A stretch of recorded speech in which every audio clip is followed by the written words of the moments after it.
Hello and welcome to Inspiration IAS Daily News Analysis. আজি আমি আলোচনা কৰিম 22 জানুৱাৰী 2021 চনৰ The Assam Tribune পেপাৰখন।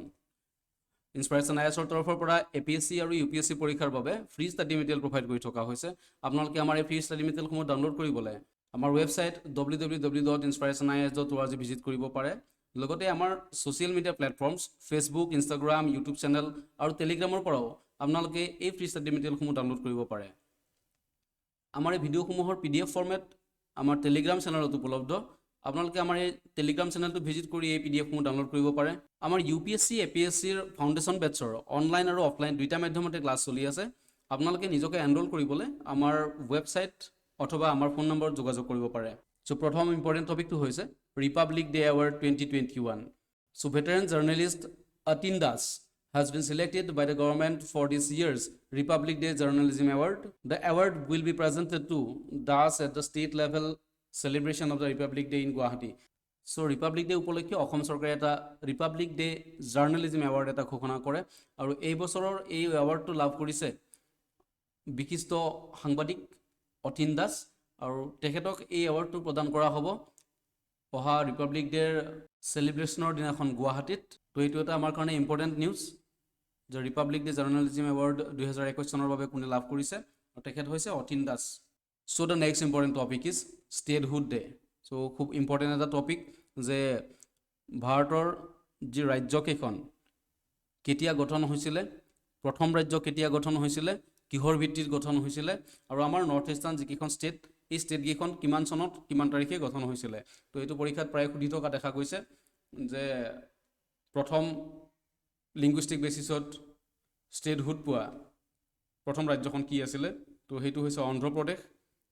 অন্ধ্ৰপ্ৰদেশে 1 অক্টোবৰ 1953 ৰাজ্য হিচাপে প্ৰতিষ্ঠা লাভ কৰিছিলে আৰু আমাৰ north eastern states Manipur, Tripura আৰু মেঘালয়ে এই বছৰ 21 জানুৱাৰী 2021 চনত 49 ষ্টেটহুড ডে চেলিব্ৰেট কৰি আছে। কিয়নো আমাৰ যি মণিপুৰ, ত্ৰিপুৰা আৰু মেঘালয়া এই তিনিওখন ষ্টেট একেলগে 21 জানুৱাৰী 1972ত এই তিনিওখন ষ্টেটে মানে ষ্টেটহুড পাইছিলে। চ' ৰাজ্য হিচাপে এই তিনিওখনক ঘোষণা কৰা হৈছিলে মেঘালয়া, মণিপুৰ আৰু ত্ৰিপুৰা। আৰু নাগালেণ্ড ডিচেম্বৰৰ 1 তাৰিখ 1963ত ৰাজ্য হিচাপে ঘোষণা কৰা হৈছিলে নাগালেণ্ডক। দেন ছিকিমক ঘোষণা কৰা হৈছিলে এপ্ৰিলৰ 26 তাৰিখ 1975ত। আৰু মিজোৰাম ষ্টেটহুড পাইছিলে মিজোৰামে ফেব্ৰুৱাৰী 20 তাৰিখ 1987ত। আৰু অৰুণাচল প্ৰদেশে ষ্টেটহুড পাইছিলে 20 ফেব্ৰুৱাৰী 1987ত। চ' এই গোটেইকেইখন ষ্টেট আমি মনত ৰাখি থোৱাটো ভাল। পৰীক্ষাত যিকোনো এখন ষ্টেটৰ কথা সুধি দিব পাৰে। বেচিকেলি অন্ধ্ৰপ্ৰদেশৰ কথা কেইবাবাৰো সোধা হৈছে। চ' যিহেতু এইটো নিউজত আছে যে কোনকেইখন ষ্টেটে 49 ষ্টেটহুড ডে চেলিব্ৰেট কৰি আছে। চ' আমি মনত ৰখাটো খুবেই ইম্পৰ্টেণ্ট হ'ব। চ' নেক্সট আহি আছে আমাৰ মিজোৰাম ডে আৰু অৰুণাচল ডে।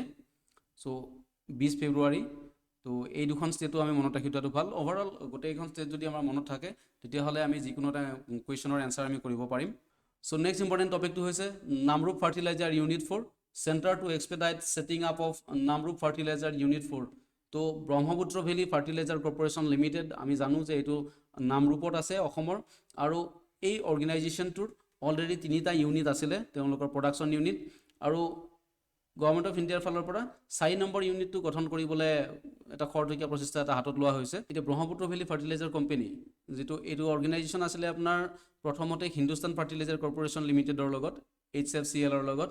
আৰু পিছত কি হয় ই ছেপাৰেট হৈ গ'ল 5 এপ্ৰিল 2002 চনত Brahmaputra valley fertilizer company limited হিচাপে ই নামকৰণ কৰা হ'ল ইয়াক। So' it is located on the bank of Dilli river in the south western border of Dibrugarh district in Assam. So' Dilli ৰিভাৰৰ পাৰত আছে এই যি অৰ্গেনাইজেশ্যনটো ডিব্ৰুগড়ৰ নামৰূপত। So' it has 2 operating ammonia urea units namely Namrup 2 and Namrup 3 situated Namrup. So' আমি অলৰেডি ক'লোঁ যে 3টা ইউনিট অলৰেডি আছিলে। চ' প্ৰথমটো যিটো এইটো এতিয়া ডিছমেণ্টেল কৰা হৈছে, তাত প্ৰডাকশ্যন এতিয়া নহয়। আৰু এই যে বাকী 2টা ইউনিট আছে এই 2টা ইউনিটত এমনিয়া আৰু ইউৰিয়াৰ প্ৰডাকশ্যন ইয়াতে কৰা হয়। আৰু এই অৰ্গেনাইজেশ্যনটোৰ যিটো কৰ্পৰেট অফিচ এইটো নামৰূপতে আছে। চ' পৰীক্ষাত এইটো কথা সোধা হৈছে আগতে যে নামৰূপ ফাৰ্টিলাইজাৰ যিটো Brahmaputra valley fertilizer corporation limited এইটো অসমৰ কোন জেগাত আছে। চ' আমি গম পালোঁ বা আমি অলৰেডি জানোৱেই যে এইটো ডিব্ৰুগড়ৰ নামৰূপত আছে। So next important topic তথা আজি আসাম ট্ৰিবিউনৰ অন্তিমটো important topic Hawkeye test fires anti-airfield weapon. So the state-owned Hindustan Aeronautics Limited on 21st January 2021 achieved a major milestone by successfully test firing a smart anti-field weapon from the Hawkeye aircraft off the coast of Odisha. So Odisha coastor pora ki kora hoise Hawkeye aircraftor dara ekhon Hawkeye aircraft to ei aircraftor dara eta smart anti-airfield weapon test fire kora hoise etu পৰীক্ষণ কৰা হৈছে যেটো আমাৰ Hindustan aeronautics লিমিটেডে কৰিছে the indigenous stand of weapon developed by Defense Research and Development Organization's Research Center Imarat is the first smart weapon fired from an Indian Hawk Mk-132.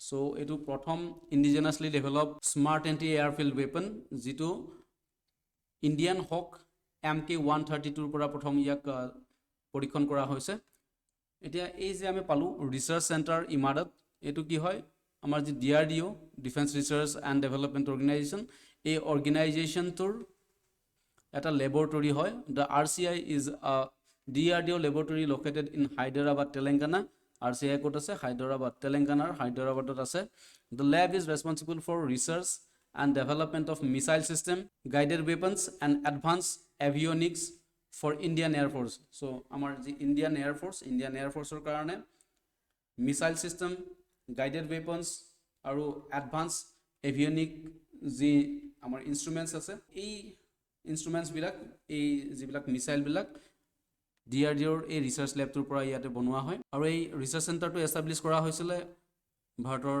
প্ৰাক্তন ৰাষ্ট্ৰপতি তথা বিখ্যাত সাইন্টিষ্ট Sardar APJ Abdul Kalam Dangoria তেখেতৰ দ্বাৰা 1988 চনত আৰু এই অৰ্গানাইজেশনটোৰ বৰ্তমান ডাইৰেক্টৰ তেখেত হৈছে BHVS Narayana Murthy present director তেখেত RCI ল্যাবৰেটৰি সো আজি আসাম ট্ৰিবিউনৰ ইমানখিনি ইম্পৰ্টেন্ট টপিক আছিল এনেকৈ ধৰণৰ ভিডিঅ' সমূহ পাই থাকিবলৈ আপোনালোকে আমাৰ YouTube চেনেলটো সাবস্ক্ৰাইব কৰিব লাইক কৰিব আৰু শ্বেয়াৰ কৰিব ধন্যবাদ